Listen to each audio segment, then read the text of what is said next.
Hi investors, and welcome to the first 180 Markets weekly wrap of 2025. And well friends, what is the outlook is certainly the number one question, Shaun, that we get. And the answer is, of course, we don't know precisely what's going to happen. But what we do know is that gold just hit today an all-time high, which is very interesting. And at the same time, a couple of the big senior indices, the S&P and the NASDAQ, they've been up, 75%, Shaun, for the last 2 years. So those valuations may be getting stretched, but it could be a really good time for commodities. That's right. It feels that the bigger end of the market is running away from the smaller end, which is obviously frustrating for us. There's a lot of new records overnight that were hit, and our market is at all-time highs. Commodities are doing well, but in the smaller side of the market, it's a real battle out there. There are some stocks that are performing really well, and we'll take a look at a few of them, but overall, it's still feeling pretty weak. Let's take a look at the screens. Let's start with the first placement of the week, Astute Metals, ASE. Now, this is one that we have followed for a while. It's got many up and downs here, as we can see. The 5-year chart is really interesting because they were trading almost at 20 cents, but they have struggled. Now, the placement was done at a pretty big discount. I think it was 2.4. But what's interesting about this one is they ended up raising quite a bit more than they went out for. And it's cornerstoned by their chairman, Tony Leibowitz, who a lot of you would know from Pilbara, which has been a great success for Tony. So I think Tony is hoping to do the same thing here. And if he can, people will make a lot of money. MEU did a placement this week. This is one I know Greg follows pretty closely.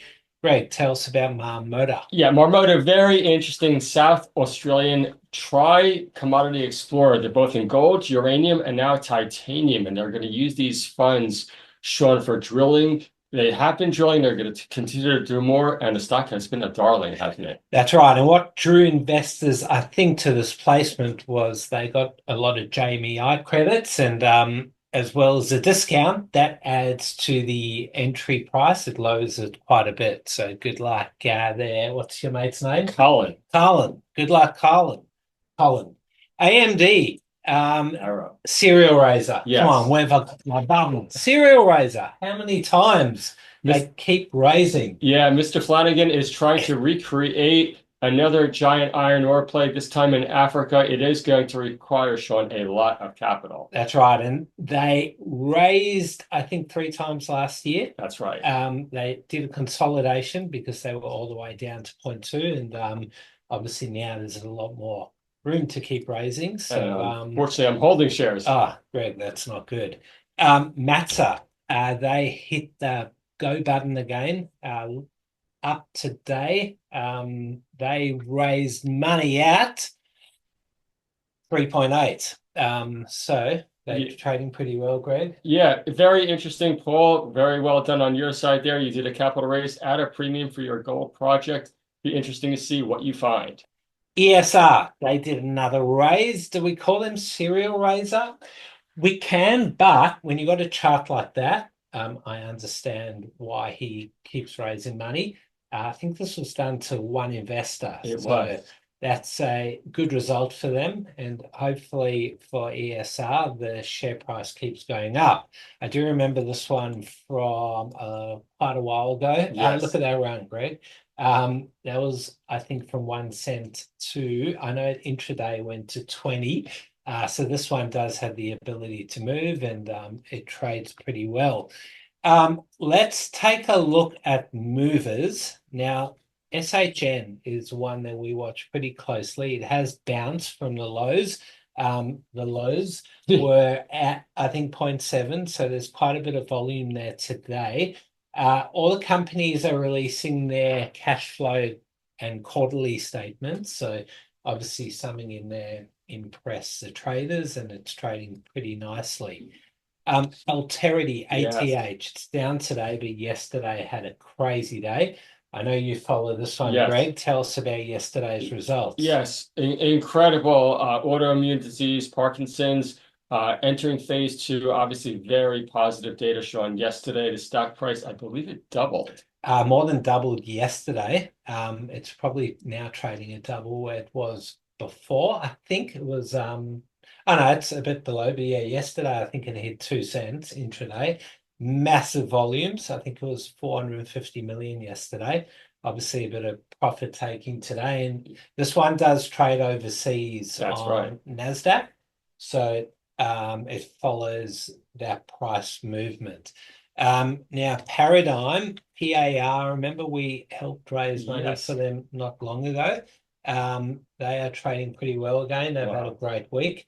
Paradigm is one of those biotechs that I keep looking to the past. Yes. Let's look back 5 years ago, and this one was trading at $4. Wow. I potentially think it was even higher than that at one point. No, yeah, $4 was the high. So it's had some tough times, as a lot of biotechs do. Yeah. And yeah, it's good to see it's bouncing back pretty well. ZIP, now I do know a lot of people follow this stock. Yeah. It had a pretty bad day yesterday. They released their results, and it obviously wasn't as good as what people hoped. That's right. Yeah, the buy now, pay it later sector has that had one of those massive booms a few years ago. There were a lot of overpriced stocks, but this is one of the ones that has survived, and yeah, hopefully it can bounce back. Yeah. Another negative story we saw yesterday was Close the Loop, CLG. Their takeover was called off. Now, this was a pretty popular stock a couple of Yes. years ago, but obviously it's struggling quite a bit. And yeah, they really need to turn it around. Now, before we finish off, I want to show everyone about the dangers of investing. Okay. Now, I was in the stock, PER, Percheron, Okay. and I was holding quite a few.